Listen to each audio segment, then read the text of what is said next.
Development. चलिए start करते हैं। Myself Dhananjay, presently I am working as a chemistry student in the advanced classes graduate. आज हमारा एक बड़ा ही इंपॉर्टेंट टॉपिक हम यहाँ पर स्टडी करने वाले हैं, it is known as thermodynamics.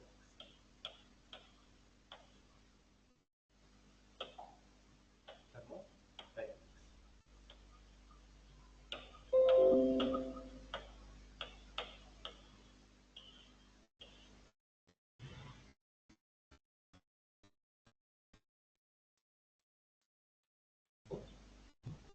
Thermodynamics इस चैप्टर के अंदर तो काफी सारे पार्ट हैं जो हमें कवर करने चाहिए, लेकिन आज का ये जो लेक्चर रहने वाला है ये बेसिकली मेरा फोकस रहने वाला है इस लेक्चर के अंदर adiabatic.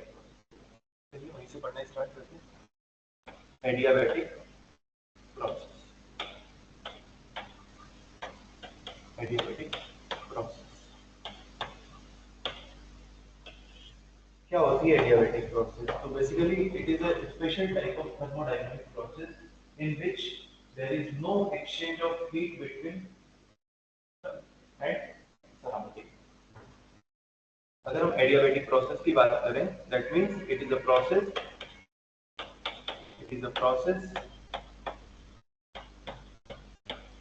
in which there is no exchange of heat, there is no exchange of heat between system and surrounding, between system and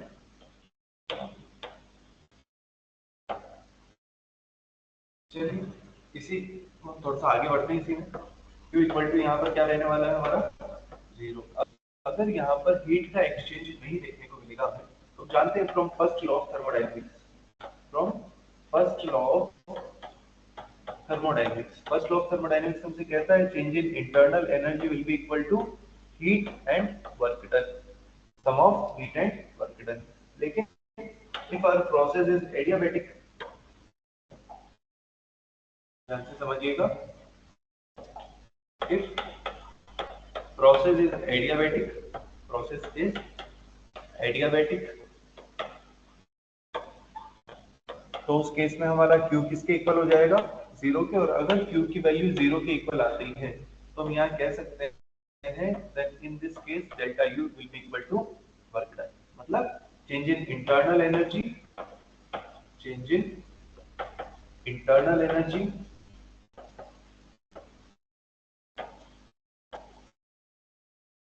should be equal to work done, be equal to what? Work। अभी तक हमने ये पढ़ा है कि adiabatic process क्या है? It is a special type of thermodynamic process in which there is no exchange of heat between system and surrounding। We already know what is system, what is surrounding, it's very basic and fundamental concept of this chapter। चलिए थोड़ा सा आगे बढ़ते हैं adiabatic process में। अभी हमने conclude किया कि जो चेंज इन इंटरनल एनर्जी वो किसके इक्वल रहने वाला है? वर्क डन के। यहीं से स्टार्ट करते हैं। Delta U equals to what? Work done. अब हम जानते हैं कि if we talk about for an ideal gas, for an ideal gas, अगर हम एक आइडियल गैस के बारे में बात करें तो as we know that delta U equals to what? N CV delta T, जहां पर CV क्या है हमारा? Molar heat capacity at constant volume. अब बात करते हैं सबसे पहले एक्सपांशन के बारे में। For expansion, for expansion, expansion of what? Expansion of ideal gas. अगर किसी भी गैस का एक्सपांशन होता है तो उस केस में हम जानते हैं work done by the system होता है हमारा। और अगर work done by the system होगा, that means for expansion work done by the system,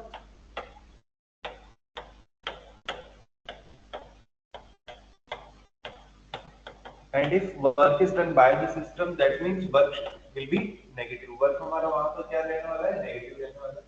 और अगर वर्क नेगेटिव है, that means change in internal energy will also be less than zero. If change in internal energy is less than 0, that means NCV delta T is also less than 0. As we know that N is number of moles and Cv is molar heat capacity at constant molar volume, and these are positive quantities. That means we can say if our initial temperature is T1 and final temperature is T2, that means T2 minus T1 should be less than 0, and we can conclude T2 should be less than T1.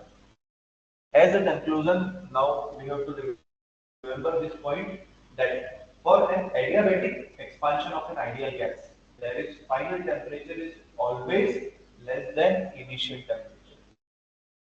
That means cooling occurs. अब शायद तो इसको एक important point की तरह यहाँ note भी कर सकते हैं.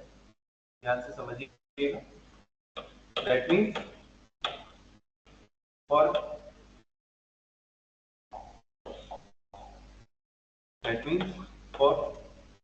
expansion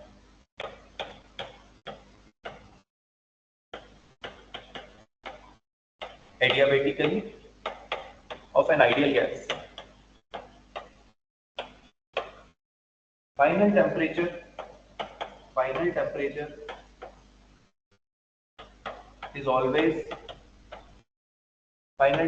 is always less than initial temperature.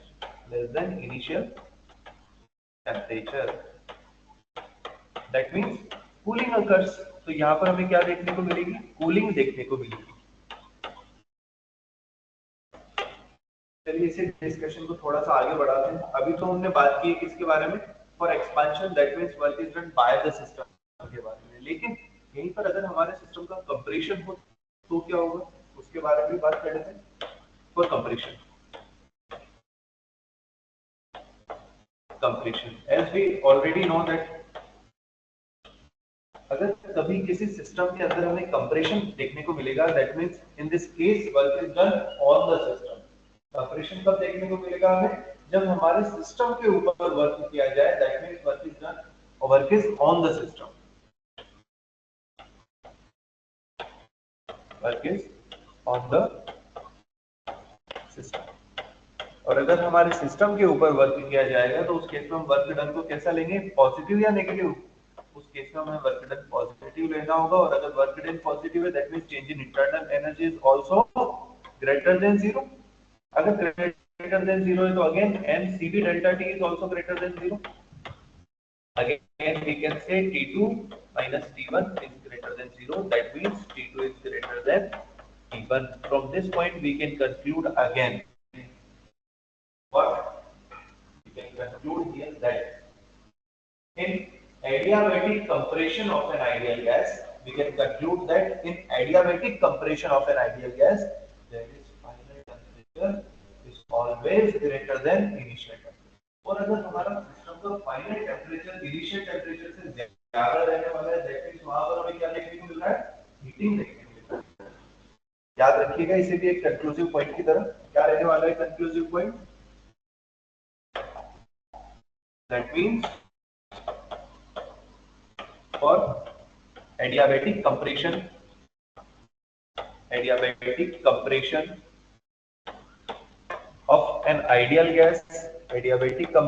of an ideal gas, final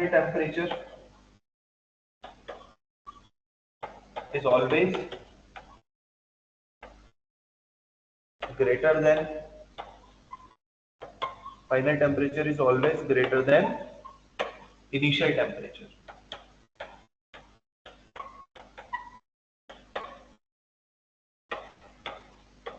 That means क्या होगा वहां पर? Cooling and heating. तो उस केस में हमें क्या देखने को मिलेगा? हीटिंग देखने को मिलेगी. That means heating occurs. ये एक थोड़ा सा इंपॉर्टेंट कंक्लूजन है जो हमें याद रखना चाहिए कि कभी भी अगर हमारी गैस का एडियाबेटिकली एक्सपांशन हमें देखने को मिलेगा तो हमारे सिस्टम का फाइनल टेम्परेचर क्या होगा? इनिशियल टेम्परेचर से कम होगा. While in case of adiabatic compression of an ideal gas, हमें हमारा फाइनल टेम्परेचर ज्यादा देखने को मिलेगा. दैट मींस हीटिंग वहां पर मिलेगी. याद रखिएगा हमेशा. चलिए थोड़ा सा आगे बढ़ाते हैं और इस कन्वर्सेशन को. अब हम बात करते हैं हमारी स्टेट इक्वेशंस के बारे में। अब हम बात करने जा रहे हैं हमारी स्टेट इक्वेशंस के बारे में for an reversible adiabatic process. चलिए, नेक्स्ट हेडिंग है हमारा state equation.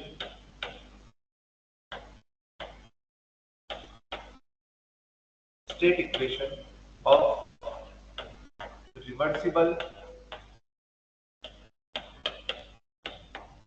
Adiabatic process. Reversible adiabatic process, ध्यान से समझिएगा। as we already know that in adiabatic process there is no exchange of heat. We can say for an adiabatic process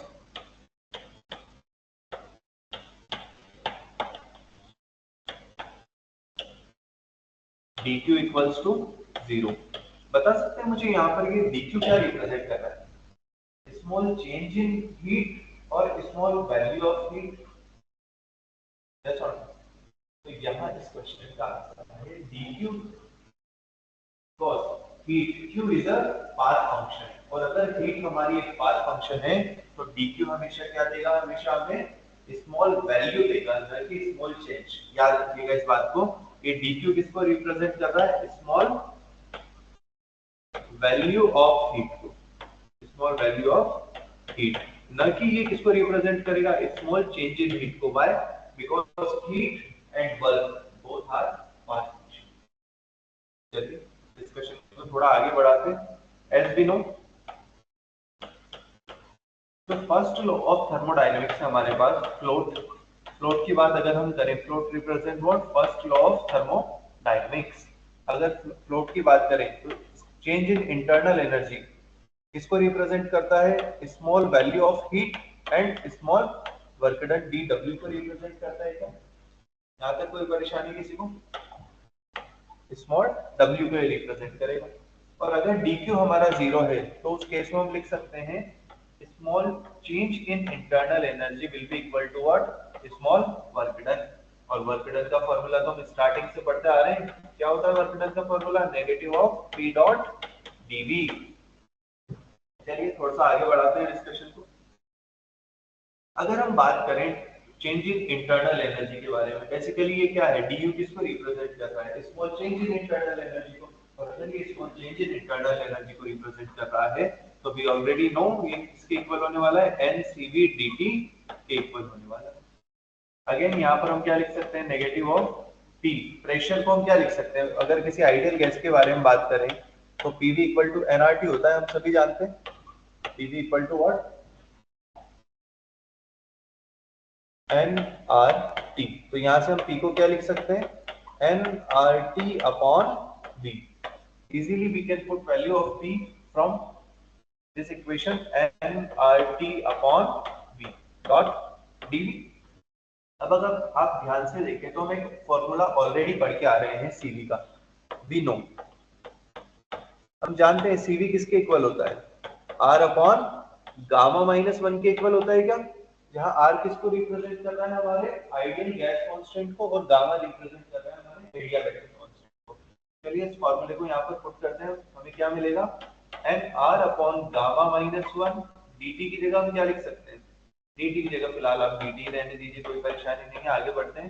negative of nr t upon v into dv।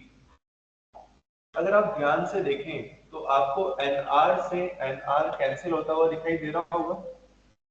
ऐसा करते हैं, अगले step में हम dt इधर है तो t वाली टर्म को इधर बुला लें। क्या मिलेगा हमें?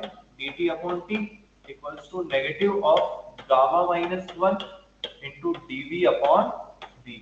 अब क्योंकि dt और dv तो हमें स्मॉल चेंज दे रहे हैं, हमें क्या चाहिए? Overall change. तो इसके लिए हमें इसको इंटीग्रेट करना चाहिए। चलिए इसको इंटीग्रेट करते हैं। Integration of dt upon t equals to what? Integration of negative gamma minus 1 dv upon v। आप सभी जानते हैं इंटीग्रेशन dx अपॉन x किसके इक्वल होता है? हमारा ln x के इक्वल होता है, क्योंकि लिमिट नहीं है तो एक कांस्टेंट हम ऐड करना होगा। सिमिलरली अगर हम यहाँ इंटीग्रेशन की बात करें तो हमें क्या मिलने वाला है? ln t मिलने वाला है, साथ ही साथ एक कांस्टेंट मिलेगा k, इसको आप क्यों ना k1 नाम दे दें। आगे बढ़िए, negative of gamma minus one, इसको हम इंटीग्रेशन से बाहर ले सकते हैं क्योंकि गामा जो है एक कांस्टेंट है और वो किस पर डिपेंड नहीं करता है, वॉल्यूम पर डिपेंड नहीं करता है। Negative of gamma minus one, integration dv upon v बचेगा हमारे पास, इसको आप क्या लिख सकते हैं बताइए, ln v लिख सकते हैं क्या, इसको ln v लिख सकते हैं। अगेन एक और कांस्टेंट आ जाएगा यहाँ पर k2, इसको थोड़ा सा हम सिंपलीफाई करना चाहते हैं, देखिएगा किस तरीके से। k1 भी एक कांस्टेंट है, k2 भी एक कांस्टेंट है, तो क्यों ना इन दोनों को मिला करके एक नया कांस्टेंट हम यहाँ क्रिएट कर दें, ताकि हमारी क्या होगी, इक्वेशन थोड़ी सी इजी फॉर्मेट में आ जाएगी।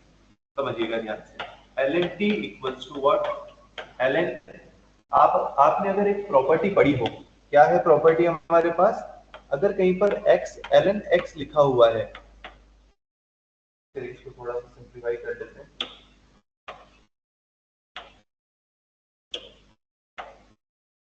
Just a second,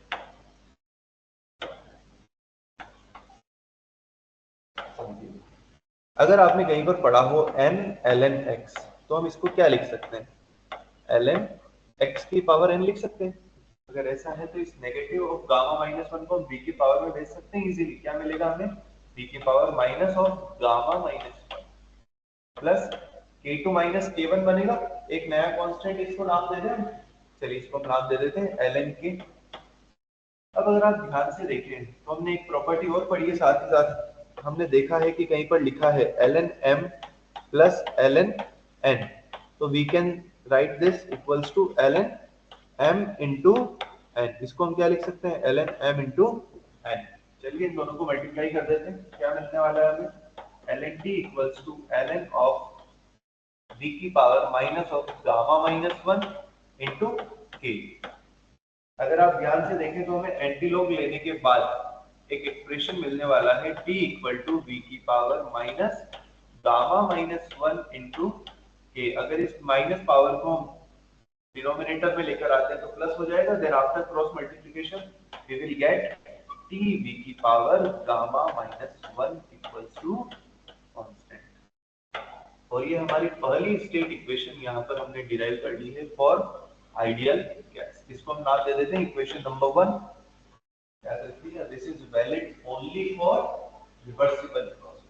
why, because हमने इसको स्टार्ट कहां से किया है, d equal to ncv dt, d equal to ncv dt कब वैलिड है, जब एक आइडियल गैस। चलिए थोड़ा आगे बढ़ाते हैं डिस्कशन में, इसी के कुछ और भी फॉर्म है हमारे पास। जैसे अगर मैं इस टेम्परेचर की जगह पर, हम जानते हैं ना PV इक्वल टू nRT होता है, तो हम यहाँ पर क्या लिख सकते हैं, T equal to what, PV upon NR, we can write simply PV upon NR।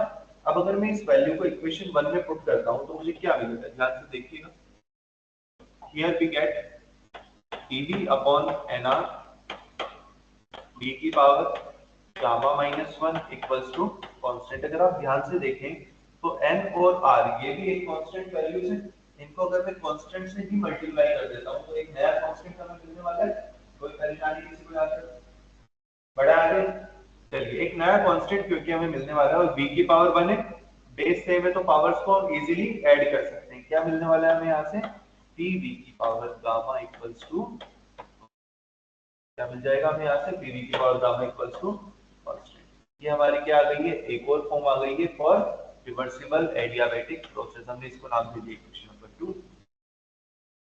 अब ध्यान रखिए, अब एक फॉर्म हमने जनरेट कर ली है टेम्परेचर और वॉल्यूम की टर्म्स में, एक फॉर्म हमने जनरेट कर ली है प्रेशर और वॉल्यूम की टर्म्स में। क्यों ना एक फॉर्म ऐसे भी जनरेट कर लें जो प्रेशर और टेम्परेचर की टर्म्स में।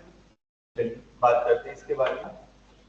तो अब हम क्या करने जा रहे हैं, ये जो वॉल्यूम यहाँ पर है हमारे पास, इस वॉल्यूम की जगह पे हम क्या लिख सकते हैं, we already know v equal to nRT upon p। इस वैल्यू को उठा करके मैं इक्वेशन नंबर टू में पुट करने जा रहा हूँ, ध्यान से समझिएगा सभी। अगर मैं इस वैल्यू को उठाकर यहाँ पुट करता हूँ तो क्या मिलेगा मुझे, p nRT अपॉन p की पावर कितनी, गामा इक्वल्स टू कांस्टेंट। क्या लिख सकते हैं आप यहाँ से, p n r दोनों की होल पावर लिख दें हम गामा, देन p की पावर गामा अपॉन p की power gamma equals to constant.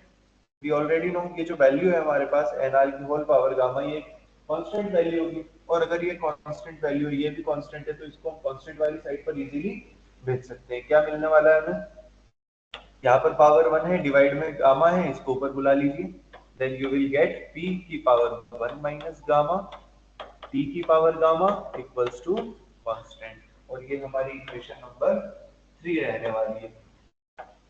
Equation number क्या है ये हमारे पास, इक्वेशन नंबर 3। याद रखिएगा एक कंडीशन है यहाँ पर हमारे पास, equation number 1, 2 and 3 are valid for reversible adiabatic process only। याद रखिएगा रिवर्सिबल एडियाबेटिक प्रोसेस ओनली। यहाँ तक कोई परेशानी किसी को, कोई डाउट? चलिए आगे बढ़ते हैं। अभी हमने बात की सिर्फ और सिर्फ रिवर्सिबल एडियाबेटिक प्रोसेस के बारे में, अब हम बात करने जा रहे हैं इरिवर्सिबल एडियाबेटिक प्रोसेस के बारे में। समझिएगा ध्यान से, अब मैं किसके बारे में बात करने जा रहा हूँ आपसे, इरिवर्सिबल एडियाबेटिक प्रोसेस के बारे में। अगर इरिवर्सिबल एडियाबेटिक प्रोसेस के बारे में हम बात करें तो हम जानते हैं प्रोसेस अगर एडियाबेटिक है तो अगेन dq तो किसके इक्वल होने वाला है, हमारा जीरो के, और अगर dq जीरो के इक्वल होने वाला है या फिर हम कह सकते हैं q जीरो के इक्वल आने वाला है, तो उस केस में हम क्या लिख सकते हैं, delta u equal to what, w, work done, change in internal energy should be equal to what, work done, और क्योंकि प्रोसेस इरिवर्सिबल है तो वर्क कैसा रहने वाला है हमारा, इरिवर्सिबल है। और इरिवर्सिबल के केस में हमारे पास फॉर्मूला है NCV delta T equals to what, W irreversible negative of P external delta V। क्या कर सकते हैं आप इसको सिंपलीफाई करें, N CV की जगह अगेन क्या लिख सकते हैं हम, R upon gamma minus 1 delta T, delta T को और लिख दीजिए T2 माइनस T1, अगर इनिशियल टेम्परेचर T1 और फाइनल टेम्परेचर T2 है तो negative of P external delta we को क्या लिखोगे आप, V2 माइनस V1। देखिए इस ध्यान से समझिएगा, मैं इधर शॉर्ट में समझा देता हूँ, V2 माइनस V1 लिखेंगे इसको, क्योंकि आइडियल गैस के लिए बात हो रही है सारी, जितना भी डिस्कशन कर रहे हैं वो सिर्फ और सिर्फ किसके लिए, आइडियल गैस। देखिए तो हम वॉल्यूम को क्या लिख सकते हैं, N R T2 upon P2 लिख सकते हैं क्या, हाँ सर लिख सकते हैं, यहाँ तो कोई परेशानी नहीं। और अगर कोई परेशानी नहीं है तो थोड़ा सा आगे बढ़िए और V1 को भी क्या लिख दीजिए, N R T1 upon V1। चलिए कोई परेशानी किसी को यहाँ तक, ठीक है थोड़ा आगे लेके चलते हैं डिस्कशन।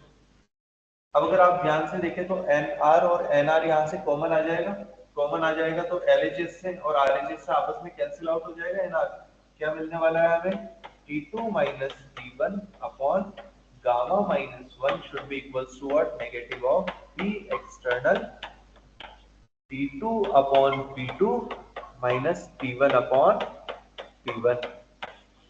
और इस इक्वेशन में किसी को अगर कोई डाउट हो, कुछ भी पूछना हो तो आप लोग इजीली पूछ सकते हैं। ये इक्वेशन हमें कब काम में लेनी है, अगर हमारी प्रोसेस कैसी होगी, इरिवर्सिबल एडियाबेटिक। तो इसकी हेल्प से हम क्या करेंगे, बेसिकली मैं आपको एक आइडिया देता हूँ, इस इक्वेशन की हेल्प से हमें फाइनल टेम्परेचर फाइंड करना होता है जनरल इक्वेशन के अंदर।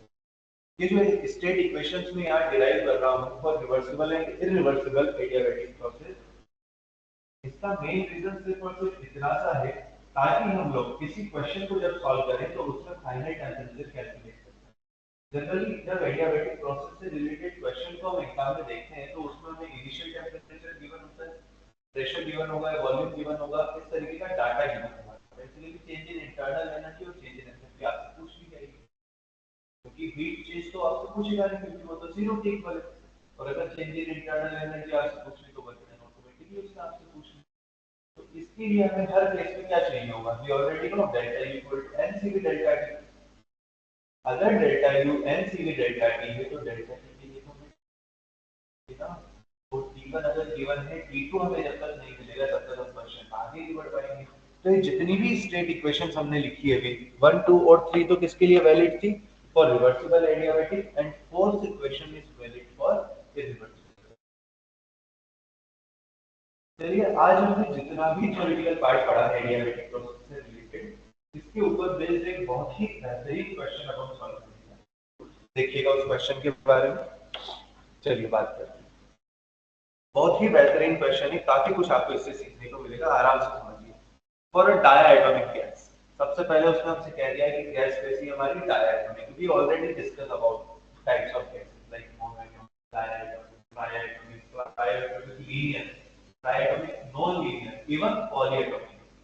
वी ऑलरेडी, चलिए आपसे क्या कह दिया गया है कि आपको कैलकुलेट करना है, क्या क्या कैलकुलेट करना है, change in heat, work, change in internal energy and change in enthalpy. Reaction कुछ इस तरीके से हो रही है, आप किसी स्टेट 1 में है जहां पर आपके पास 2 मोल सब्सटेंस है, 5 atm आपका प्रेशर है, 300 केल्विन आपका इनिशियल टेंपरेचर। आपका सिस्टम का क्या हो रहा है, एक्सपांशन हो रहा है as given in question. Expansion हमें यहाँ देखने को मिल रहा है और सिस्टम का प्रोसेस क्या है, एडियाबैटिक है। अगर एडियाबैटिक एक्सपांशन हो रहा है तो इतना तो आपको क्लियर होना चाहिए कि अगर प्रोसेस रिवर्सिबल होगी तो उस केस में क्या होगा, और इरिवर्सिबल होगी तो उस केस में क्या होगा। एक बहुत ही इंपॉर्टेंट कंक्लूजन तक भी पहुंचेंगे हम इस क्वेश्चन समझते हैं। अब इस क्वेश्चन के उसने दो पार्ट दिए हैं, if the expansion is carried out reversibly and if the expansion is carried out irreversibly. मतलब दो पार्ट है इस क्वेश्चन में, थोड़ा सा लेंथी जाएगा पर सीखने को काफी कुछ मिलेगा, तो पेशेंस रखिएगा और समझते रहिए आराम से। चलिए स्टार्ट करते हैं। सबसे पहले तो हमें जो गिवन डाटा है उसको समराइज कर लेते हैं। हमारे पास टोटल नंबर ऑफ मोल्स कितने हैं, 2 मोल्स, ठीक है। इनिशियल प्रेशर P1 कितना है आपके पास बताएं, 5 atm। आफ्टर एक्सपांशन ऑब्वियसली अगर एक्सपांशन होगा तो फाइनल प्रेशर हमारा कम ही रहने वाला है, कितना है, 2 atm। लिख दीजिए यहाँ पर। प्रेशर कितना, सॉरी टेम्परेचर कितना है आपका इनिशियल, T1 300 केल्विन। T2 हमें अभी नहीं पता, T2 अभी हमें पता नहीं है। अब आपको क्या करना है, देखिए अगर हीट बताना है तो हीट तो आप बता सकते हैं, क्यों, हीट कैसे बता पाएंगे आप, हम जानते हैं फॉर एडियाबैटिक, देखिएगा थोड़ा, फॉर अ एडियाबैटिक प्रोसेस, अगर प्रोसेस हमारी एडियाबैटिक है तो वहां पर Q किसके इक्वल रहने वाला है, 0। अगर ऐसा है तो delta U should be equal to what, W work done के, और हम जानते हैं डेल्टा U किसके इक्वल होगा, N, sorry N CV delta T के। सिमिलरली अगर मुझे डेल्टा H कैलकुलेट करना है तो मैं जानता हूँ डेल्टा H किसके इक्वल होता है, N CP डेल्टा T के इक्वल होता है। तो दोनों केस में मुझे डेल्टा टी चाहिए, और डेल्टा टी के लिए अगेन मुझे क्या चाहिए होगा, T2 माइनस T1। T1 हमारे पास है, लेकिन T2 नहीं।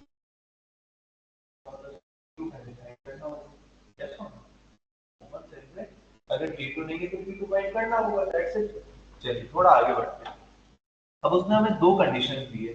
पहली कंडीशन है कि आपकी प्रोसेस कैसी होनी चाहिए, इरिवर्सिबल। सॉरी, पहली कंडीशन क्या है हमारे पास, पढ़िए वापस से, if the expansion is carried out reversibly. चलिए अगर रिवर्सिबल प्रोसेस है और हम चाहते हैं इसके लिए कैलकुलेट करना final temperature for reversible adiabatic expansion, for reversible adiabatic expansion, समझिएगा ध्यान से। अगर रिवर्सिबल है तो हमारे पास तीन स्टेट इक्वेशन थी। पहली स्टेट इक्वेशन क्या थी, T v की power gamma minus 1 equals to constant. Second थी हमारे पास P v की power gamma equals to constant, और थर्ड इक्वेशन थी हमारे पास क्या, P की पावर 1 माइनस गामा E की power gamma equals to constant. कौन सी काम में लेनी चाहिए बताएं, कोई आइडिया, तो सोचिए, आप खुद सोचिए, हमें एक ऐसी स्टेट इक्वेशन काम में लेनी चाहिए जिसमें प्रेशर और टेम्परेचर का डाटा, क्योंकि हमें T2 फाइंड करना है और प्रेशर का डाटा हमें दिया है, वॉल्यूम के बारे में हमें अभी फिलहाल कोई आइडिया नहीं है। वो बात अलग है कि हम यहाँ वॉल्यूम कैलकुलेट कर सकते हैं, लेकिन जो गिवन डाटा है क्यों ना उसी का आंसर कैलकुलेट करें। हमारा इंडायरेक्ट मोटिव क्या है, क्वेश्चन को कम से कम समय में और एक्यूरेसी के साथ सॉल्व करना, दैट्स इट। चलिए तो यहाँ पर स्टेट इक्वेशन आप काम में लें, P की पावर 1 माइनस गामा, T की power gamma equals to constant. तो हम यहाँ पे क्या लिख सकते हैं, T1 की पावर 1 माइनस गामा, T1 की power gamma equals to T2 की पावर 1 माइनस गामा, T2 की पावर गामा। थोड़ा सा सिंप्लीफाई कर लें इसको। आपका इनिशियल प्रेशर कितना है, 5 atm, तो आप इस P2 को इधर बुला लीजिए, P1 अपॉन P2। अब आप ध्यान से देखें तो P1 की पावर भी 1 माइनस गामा है, P2 की पावर भी 1 माइनस गामा है, तो क्यों नहीं इसको हम होल पावर 1 माइनस गामा लिख दें। सिमिलरली T2 अपॉन T1 की होल पावर हम क्या लिख सकते हैं, गामा। वैल्यूज पुट करें, initial pressure is 5, final pressure is 2। अब गामा का क्या करें सर, बताएं गामा का क्या किया जाए।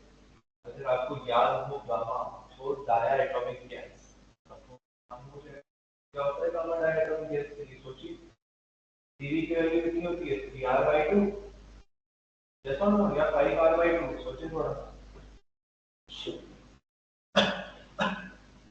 गामा किस तरीके से हम यहाँ पर कैलकुलेट करेंगे, ये कोई आइडिया किसी के पास,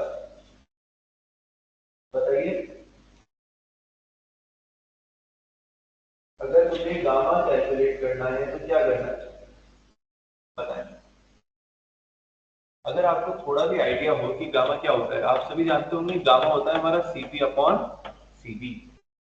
अब for diatomic gas Cp कितना होता है हमारे पास, 7r/2, and for diatomic gas Cv होता है हमारे पास 5r/2। अगर आप ध्यान से देखें तो हमें यहाँ से कितना मिल जाएगा गामा, 7/5। यहाँ से हमें गामा मिल जाएगा, इस वैल्यू को यहाँ पे 7/5 इक्वल्स टू व्हाट, T2 आपको फाइंड करना है, T1 कितना गिवन है आपको, कितना है T1, 300 केल्विन। अगर T1 हमारा 300 है, पुट कर दें अगेन, गामा यहाँ पर भी कितना हो जाएगा, 7/,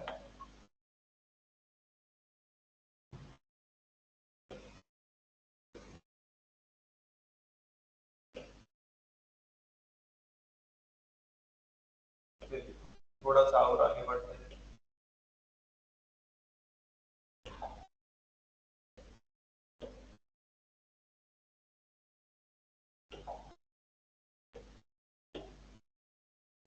सिंप्लीफाई कीजिए इसको, आपको एलसीएम लेना होगा, क्या मिलेगा हमें यहाँ पर, 5/2 की पावर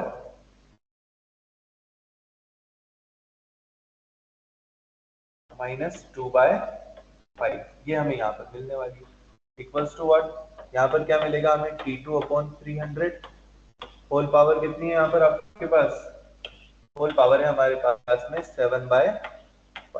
अगर आप इसको थोड़ा सा सिंप्लीफाई कर पाए तो आप समझ पाएंगे कि हमें क्या मिलने वाला है, देखिएगा ध्यान से। 5/2 होल पावर -2/5 मल्टीप्लाइड बाय 7/5 है। आप क्या कर दें इसको, 5/7 कर दीजिए, equals to what, T2 upon 300, T2 upon 300। अगर आप ध्यान से देखें तो 5 से 5 कैंसिल हो जाएगा और हमें क्या मिलने वाला है, 5/2 की पावर -2/7, 5/2 की पावर -2/7, और इसकी वैल्यू कितनी गिवन है हमें क्वेश्चन के अंदर, 0.76। पुट करें इसको यहाँ पर, 0.76 मल्टीप्लाइड बाय 300, ये किसके इक्वल आ जाएगा, T2 के। अगर आप इसको सिंप्लीफाई करें then T2 equals to what, 228 kelvin.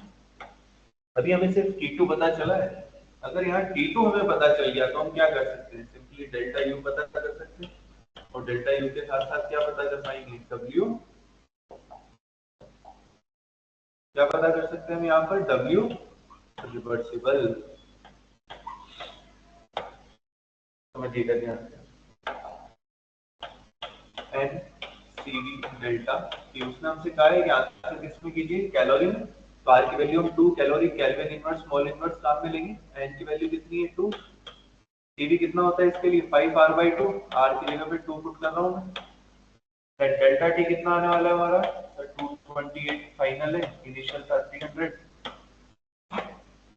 आप इसको आराम से सॉल्व कीजिए, आपको क्या मिल जाएगा, delta U and W reversible. Simplify करें, 2 से 2 कैंसिल हो गया, कितना मिलेगा यहाँ से, 72 मिलेगा हमें यहाँ से, 72 मिलेगा विद नेगेटिव साइन, और बाहर 10 है तो -720 calorie, this will be your answer. अभी हमें डेल्टा एच और कैलकुलेट करना है। आप सभी जानते हैं डेल्टा एच क्या होता है, N C P delta T होता है क्या, यस और नो, चलिए तो पुट करें वैल्यूज।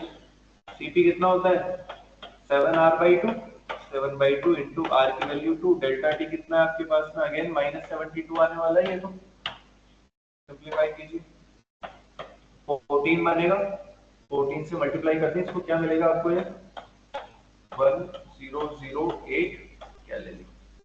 यहाँ तक कोई परेशानी किसी को? अभी हमने केवल इस क्वेश्चन का एक पार्ट कंप्लीट किया है, जिसके अंदर हमने रिवर्सिबल प्रोसेस में work internal energy and change in enthalpy calculate किया। अभी इरिवर्सिबल पार्ट वाला पार्ट, चलिए अब उसके बारे में बात करते हैं हमारे इस क्वेश्चन के सेकंड पार्ट के बारे में। सेकंड पार्ट हमसे कह रहा था कि अगर आप इसका एक्सपांशन कराते हैं एडियाबेटिकली, लेकिन किस बात से, इरिवर्सिबल से, तो क्या होगा? तो उस केस में हमें वापस से डेल्टा टी कैलकुलेट करना होगा, इसके हेल्प से, फ्रॉम द हेल्प ऑफ की इक्वेशन ऑफ इरिवर्सिबल एडियाबेटिक। क्या थी इरिवर्सिबल के लिए हमारे पास? हम जानते हैं delta you equal to W irreversible, that means N CV delta T equals to what, negative of P external of V2 minus V1। Simplify कर लो इसको थोड़ा सा, क्या मिलेगा, N R upon gamma minus 1, delta T की जगह पर T2 माइनस T1 आप पुट करें, नेगेटिव ऑफ P एक्सटर्नल। अब क्या क्वेश्चन के अंदर P एक्सटर्नल गिवन है? नहीं, क्वेश्चन के अंदर P एक्सटर्नल हमें गिवन नहीं है, लेकिन हमारा जो फाइनल प्रेशर है उसी को हमें किसकी तरह कंसीडर करना होगा, P एक्सटर्नल की तरह। मतलब ये जो 2 एटीएम प्रेशर हमें गिवन है क्वेश्चन में, यही हमारा क्या कहलाएगा, एक्सटर्नल प्रेशर। क्योंकि हम जानते हैं अगर किसी क्वेश्चन में हमें एक्सटर्नल प्रेशर का डाटा गिवन नहीं है, तो हमारे जो सिस्टम का फाइनल प्रेशर होगा उसी को हमें क्या कंसीडर करना होता है, एज ए फाइनल प्रेशर। तो पुट कर दें यहाँ पर P एक्सटर्नल कितना होगा, 2। P2 की जगह पर आप क्या लिख सकते हैं, nRT2 upon P2 minus nRT1 upon T1। चलिए nR से nR कैंसिल होता हुआ दिखाई दे रहा होगा आप सभी को।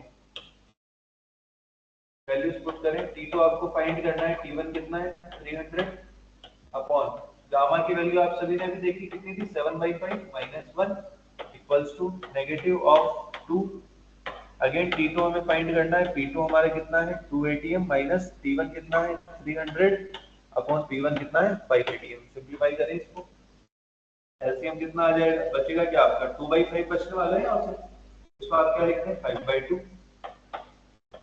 Of T2 minus 300 equals to negative of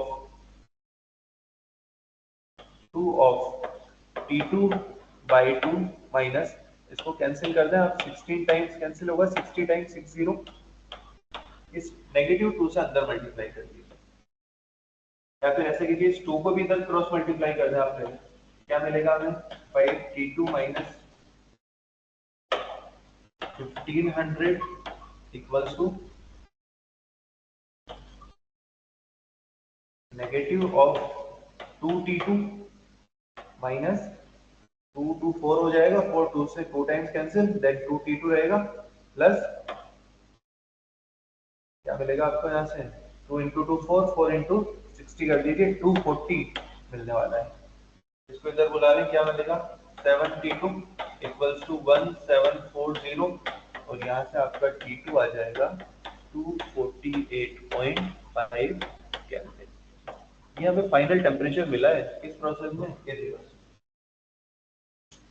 अब वापस से आगे बढ़िए, जानता हूँ क्वेश्चन थोड़ा सा लेंथी है, पर इसका जो कंक्लूजन आने वाला है ना, वो बहुत ही ज्यादा इंपॉर्टेंट रहने वाला है, थोड़ा सा पेशेंस रखिए और समझते जाइए। T2 हमें मिल गया यहाँ पर, अगेन हम जानते हैं इरिवर्सिबल है तो भी क्या होगा, Q तो 0 रहेगा, इरिवर्सिबल है तो भी Q किसके इक्वल रहेगा, 0 के। Delta U equal to what, n CV delta T, और ये किसके इक्वल आने वाला है, W इरिवर्सिबल। कैलकुलेट कर लो, n की वैल्यू 2 है, CV आप सभी जानते हैं 5R/2 रहेगा, डेल्टा T कितना है, T2 माइनस T1, तो T2 कितना आ गया, 248.5 माइनस 300 कर दीजिए, इनिशियली कितना ही था। चलिए इसको कैलकुलेट करें आप, 2 से 2 कैंसिल कर दें, R की वैल्यू 2 का आप मिलेंगे तो 10 मिलेगा, माइनस में 51.5 आपको यहाँ मिलने वाला है, that means delta U equals to negative of 515 calorie W irreversible। बस एक लास्ट पार्ट रहा है हमारे इस क्वेश्चन का, उसको कैलकुलेट और कर लेना हम। Delta h, basically delta h irreversible की बात होती है। N C P delta t put कर दो, एन की जगह पर 2, सी पी की जगह पर 7, आर बाई 2, आर की जगह 2 पुट कर रहा हूँ 2, एंड डेल्टा टी कितना होगा अगेन -51.5। आप आराम से इसको सिंप्लीफाई कर लें, आपको आपका आंसर मिल जाएगा कैलोरी। ठीक है, चलिए तो इस तरीके से हम यहाँ पर सभी कैलकुलेशन कंप्लीट करके आगे बढ़ सकते हैं। अब इतना तो आप खुद से कर ही सकते हैं। बेसिकली करना क्या है, 7 इंटू 2 है 14 बनेगा, इनको आपस में मल्टीप्लाई कर दीजिए, 51.5 से आपको आपका आंसर मिल जाएगा with negative sign in calorie. अब सर बात करते हैं कंक्लूजन के बारे में। कंक्लूजन क्या है समझिए। कंक्लूजन ये है कि हमने स्टार्ट किया था 2 मोल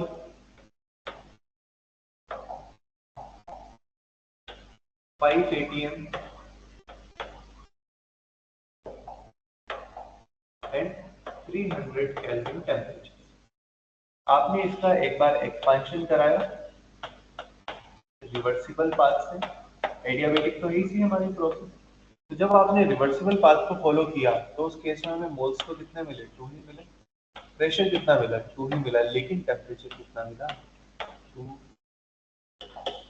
228 केल्विन। जबकि अगर हम इसी एक्सपेंशन को कंप्लीट कराते हैं एडियाबेटिकली ही, लेकिन पाथ कौन सा है वो हमारा इरिवर्सिबल, तो उस केस में हमें क्या देखने को मिल रहा है, 2 मोल गैस मिलेगी, प्रेशर अभी भी 2 atm ही रहेगा, लेकिन यहाँ टेम्परेचर कितना है 248.5 केल्विन।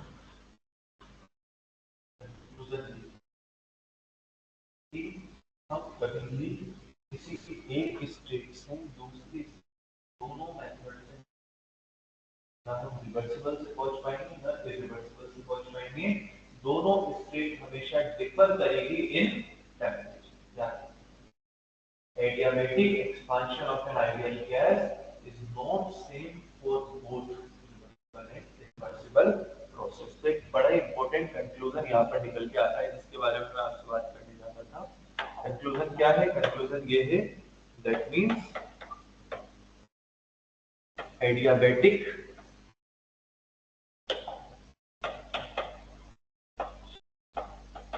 expansion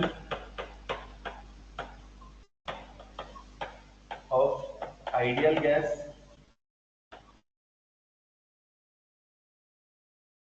या फिर इसको ऐसे लिखिए, the final state, the final state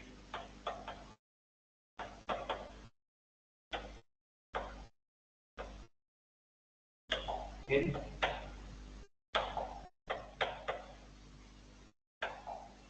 adiabatic expansion of an ideal gas is not same for reversible and irreversible process, for reversible and irreversible process they always differ, they always differ in temperature, they always differ in temperature। और ये भी याद रखिएगा कि हमेशा irreversible process का final temperature ज्यादा होती है। चलिए आज के लेक्चर में हम इतना ही रखते हैं, इसको एक बार कंक्लूड कर लेते हैं हम लोग जाने से पहले। आज हमने देखा सबसे पहले बात की एडियाबेटिक प्रोसेस के बारे में कि एडियाबेटिक प्रोसेस होती क्या है। तो adiabatic process is a type of process in which there is no exchange of heat, heat बोल रहा हूं एनर्जी नहीं बोल रहा हूं, there is no exchange of heat between system and that is equal to 0। और अगर Q 0 है हमारा तो स्टेज में दो केस वापस से कवर करने होंगे, रिवर्सिबल के लिए और इरिवर्सिबल। अगर रिवर्सिबल के लिए हम बात करें स्टेट इक्वेशंस के बारे में, तो तीन स्टेट इक्वेशंस आज हमने देखी, अर्ली टू पी की power gamma equals to constant, next थी हमारे पास टी की पावर टी डी की power gamma minus 1 equals to constant, and third one is T की पावर 1 माइनस गामा टी की पावर 1 इक्वल्स टू। इसके बाद हमने इरिवर्सिबल के बारे में बात की, इरिवर्सिबल के केस में अगर हम स्टेट इक्वेशन डिराइव करनी है तो क्या किया था याद करें, एनसीवी डेल्टा टी को इक्वेट कर दिया था minus P external delta B. उसी के ऊपर बेस्ड हमने एक क्वेश्चन भी किया और एक इंपॉर्टेंट टेक्निकल कंसेप्ट पे पहुंचे हम लोग आज। तो आज के लेक्चर में इतना ही रखते हैं, एक बार पढ़कर जरूर आइएगा क्वेश्चन आने से पहले। चलिए आज के लेक्चर में कोई डाउट है किसी को, कुछ पूछना है, पढ़ते रहिए।